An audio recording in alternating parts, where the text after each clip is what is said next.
भेदभाव और रंग द्वेष के जो कड़वे अनुभव महात्मा गांधी को दक्षिण अफ्रीका में हुए थे, वो आगे चलकर उनके जीवन उद्देश्य का मूलाधार बने।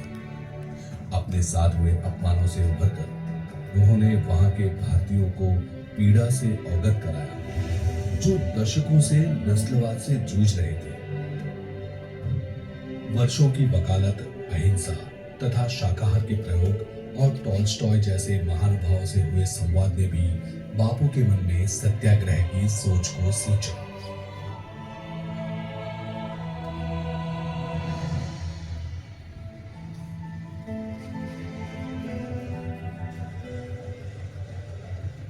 अठारह में गांधी जी दक्षिण अफ्रीका आए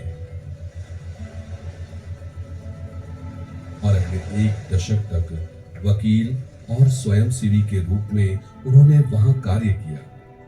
सिर्फ इन कार्यों के आधार पर वहां के असंख्य भारतीयों की पीड़ा को सरकार तक पहुंचाना लगभग असंभव था। इसीलिए वर्ष 1903 में उन्होंने अपने वकील मित्र हेनरी पोलक तथा पत्रकार अल्बर्ट वेस्ट की सहायता से एक अखबार इंडियन ओपिनियन की शुरुआत की। इस अखबार का उद्देश्य लोगों को अपने मौलिक अधिकारों से अवगत कराना और उन पर हुए अत्याचारों को सरकार तक पहुंचाना था।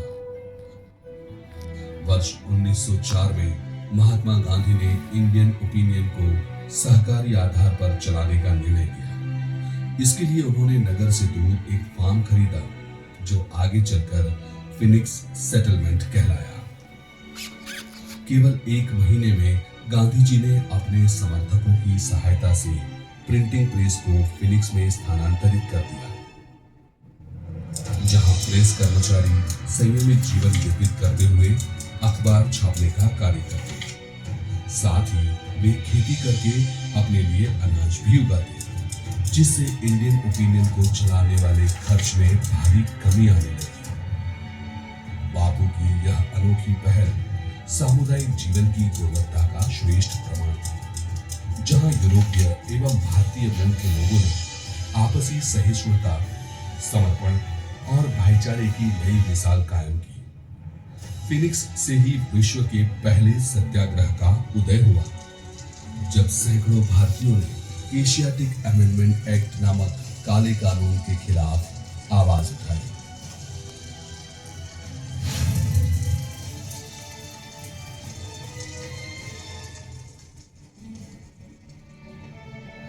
गांधी जी के आदर्शों से प्रभावित हरमन कालेनबाख ने उनके नस्लवाद के विरोध का समर्थन करते हुए जोहानिसबर्ग की अपनी 1100 एकड़ की भूमि समर्पित कर दी। इस भूमि पर वर्ष 1910 में महात्मा गांधी ने टॉलस्टॉय आश्रम की स्थापना की। टॉलस्टॉय आश्रम में सभी सत्याग्रहियों के साझा आवास के लिए 2 इमारतें बनाई गई थी, एक पुरुषों के लिए और दूसरी महिलाएं और बच्चों के लिए।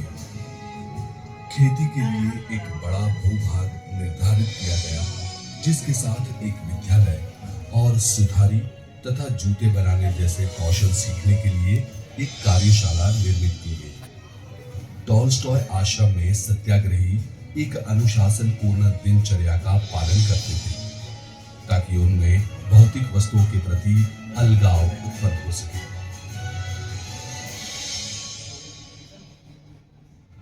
सामुदायिक जीवन के महिलाओं पर पड़े प्रभाव का चमकता उदाहरण वर्ष 1913 में उभरा, जब सरकार ने भारतीय परंपरा से हुए विवाहों को अमान्य घोषित कर दिया था। टॉलस्टॉय से कस्तूरबा गांधी और फिनिक्स से बापू के सहयोगी थम्बी नायडू की पत्नी वीरामल नायडू के नेतृत्व में इन महिलाओं ने न केवल इस कानून के खिलाफ आवाज उठाई, बल्कि ट्रांसवाल के हजारों श्रमिकों को पोल टैक्स के प्रति जागरूक कर उन्हें भी सत्याग्रह से जोड़ा। देखते ही देखते 20,000 से अधिक सत्याग्रही इस अभियान से जुड़ गए, जिससे स्थानीय अर्थव्यवस्था पूरी तरह ठप पड़ गई और पहली बार अहंकारी सरकार को सत्याग्रह की शक्ति का एहसास हुआ। मजबूर होकर सरकार ने इन अमानवीय कानूनों पर एक जांच समिति का गठन किया, जिसके फलस्वरूप दशकों से अन्याय और अपमान झेल रहे भारतीय सही मायनों में दमन से मुक्त हुए। 8 वर्षों तक चलने वाला ट्रांसवाल सत्याग्रह औपनिवेशिक दमन के जवाब में सत्य और अहिंसा का वो प्रभावशाली शस्त्र था, जिससे आने वाले समय में भारत के स्वतंत्रता संग्राम को नई दिशा प्रदान हुई। इस सत्याग्रह ने मोहनदास गांधी को भारतीयों के नायक के रूप में स्थापित किया और इसी के साथ महात्मा के जीवन उद्देश्य का उदय हुआ।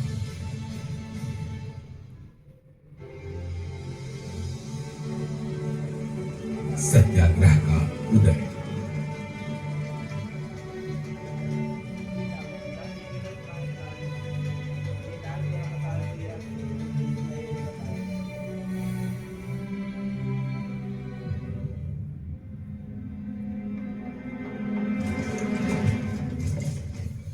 भेदभाव और रंग द्वेष के जो कड़वे अनुभव महात्मा गांधी को दक्षिण अफ्रीका में हुए थे,